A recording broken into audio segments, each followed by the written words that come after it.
Money FM 89.3. Best of breakfast. The Bigger Picture, only on Money FM 89.3. Welcome to The Bigger Picture. I'm Dan Koh. Now, the chilling effect of United States President Donald Trump's sweeping new tariffs on economic growth in Southeast Asia's key economies is expected to pose stern tests for these countries. In particular, analysts are saying that banks in key markets face the prospect of declining asset quality as tariffs exacerbate pre-existing economic strains. Compared to Trump 1.0, the ASEAN 6 countries face higher direct and indirect risks from tariffs under the current administration. And as the ASEAN 6 region has become more embedded in global supply chains in the past 6 to 7 years, accompanied by a bigger share in global trade and attracting strong investment interest, this begs the question, what kind of opportunities and risks does the tariff uncertainty present to the region's banks? Well, let's find out with Rena Kwok, the CFA Senior Credit Analyst, Asian Financials at Bloomberg Intelligence. Good morning, Rena. How are you doing today? Good morning, Dan. I'm good. How about you? Not too bad myself. Quite excited to break down all that's happening within the ASEAN banking sector. Now, let's start off with, what you're seeing in terms of a major ASEAN bank's asset quality in the second half of this year amid the evolving tariff uncertainties. Thank you, Dan. And I think that's a really good question that many people have in their mind. Now, we expect for most of the major ASEAN banks could actually maintain resilient risk profiles in second half despite the tariff-related growth concerns. And this is actually supported by the stronger risk controls, healthy provisioning, and solid capital cushions, across most of the banking sectors in this region. Now, the banks in this region are likely to increase their loan loss provisioning modestly in second half to manage the direct and indirect risk that we see in the macro backdrop. However, the potential interest rate cuts across the region could partly ease the stress for the weaker borrowers. Now, to be sure, the individualized nature of the tariffs, which vary widely within ASEAN from 49% on Cambodia to 10% on Singapore, that kind of limits countries' prospects for true collective bargaining. So which lender in the region do you think could face greater asset quality pressures against this backdrop? And which lender stands out to you? I love this question, though. I get this question so often from my clients now.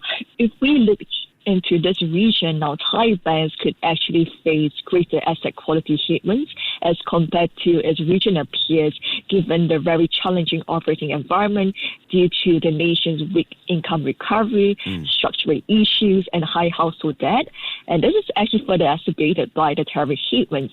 Now, in contrast, Singapore banks could actually sustain its peer-leading asset quality, and that is supported by robust underwriting and provisioning.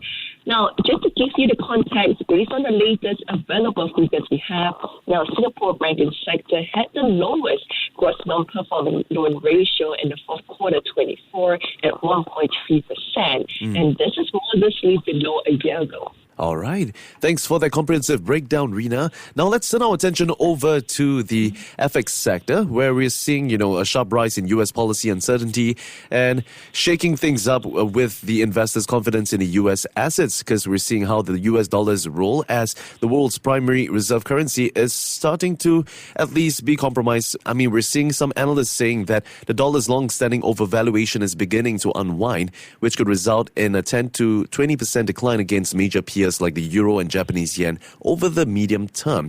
While some experts have said that all major ASEAN currencies, including the ringgit, Singapore dollar, and rupiah, are likely to strengthen for the rest of this year.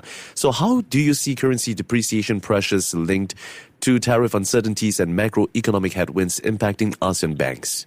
I think this is a very good question for us to take a walk down the memory lane and look at how ASEAN banks have actually improved and tightened their currency risk management over the years since the Asian financial crisis. Now, for this, major ASEAN banks' capital impairment risk from potential currency pressures linked to the evolving tariff uncertainties could be contained. And that is very because of their very conservative share on unhedged foreign currency exposures to the total capital.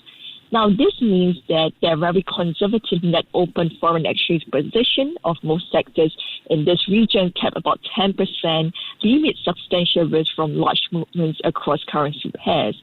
I think that also shows the resilience and improvement in the currency management of the major ASEAN banks over the years. Fantastic. That is definitely some comforting news that we're hearing here. So then how do you see the tariff risks highlighting the strength and weaknesses across the region's banks? Who stands out and what kind of opportunities do you see from the disrupted supply chains emerging from tariff uncertainties? Yes, I think in terms of the tariff, it brings back to really understanding banks 101, how do their risk management, liquidity management, capital management, and even foreign currency management stands out.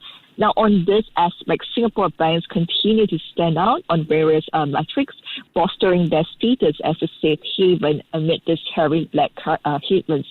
Now, just to give you the perspective, for Singapore banks, they have the lowest risk-weighted asset density among the ASEAN peers. Now, they also have solid risk control and provisioning to help them support their peer-leading asset quality in the second half despite the headwinds. Now, to your question about potential opportunities for the ASEAN banks given the disrupted supply chains as the tariff uncertainties continue to evolve. Now, we think that, of course, in this backdrop, the disruption of the global supply chains could actually present both risks and opportunities for the ASEAN banks. Now, in terms of opportunities, this stems from the accelerated supply chain diversification, regional trade integration, and infrastructure modernization. Now, ASEAN banks could unlock growth in aspects such as trade finance, project lending, and treasury services. Now let's shift this conversation over to the bond markets, where we're seeing ASEAN banks likely to adopt a cautious approach in their bond issuance strategies in the latter half of 2025. So how are you seeing ASEAN banks' bond issuances perform in the second half of this year amid a potential rate cut? Interestingly, I would say do not expect a bond glut from the ASEAN banks in the second half. We expect the gross bond issuance by the region banks to remain contained, and this is given their solid capital and funding profiles alongside very manageable refinancing needs. Now, we expect the issuance by these region banks to continue to remain a small share of the total Asia ex-Japan banks in 2025, with a tilt towards the local currency. Now, that being said, some banks with dollar funding needs could still tap the offshore markets. I see. All right. Now then, how do we see non-call risks for major ASEAN banks' dollar bonds in the second half of this year then? Definitely a question that used to be in the focus when interest rates were high, but increasingly, with the tariff headwinds, I think non-core risk becomes a topic again. Now, despite the tariff-led market sell-off, non-core risk for ASEAN banks' dollar additional Tier 1 bonds, what we call AT1s, that are callable in this year remain low. And this is because the banks with the outstanding dollar AT1s continue to have ample capital and resilient earnings that are well able to cover their risk-weighted assets consumption. All right. Okay, final question for you, Rena. Now, how do you see major ASEAN banks' dollar bonds access returns perform in the second half of this year? Sure, Dan. Definitely $1 million questions for the investors looking in this space. Now, ASEAN bank dollar bond success returns continue to remain very sensitive to the tariff-led sentiments as well as their rate outlook. Now, the bond performance across the bank's capital structure could diverge in second half if the tariff tensions continue to rise and rate cuts are delayed. All right. Okay, that's been a whirlwind tour of the ASEAN market. And thank you so much for breaking down what's to be expected within the ASEAN banks and within the ASEAN region as well, Rena. Thanks for joining us today. Thank you for having me. Have a good one, Dan. You too, Rena. Now, we've been in conversation with Rena Kwok, CFA Senior Credit Analyst, Asian Financials at Bloomberg Intelligence. Keep it right here with us on Money FM 89.3. Before acting on the information on Money FM, please consider if it's suitable for your own investment objectives, financial situation, and risk tolerance. To listen to more great interviews, download our podcasts at audio.sg or download the audio app. That's AWEDIO, audio at the App Store and Google Play.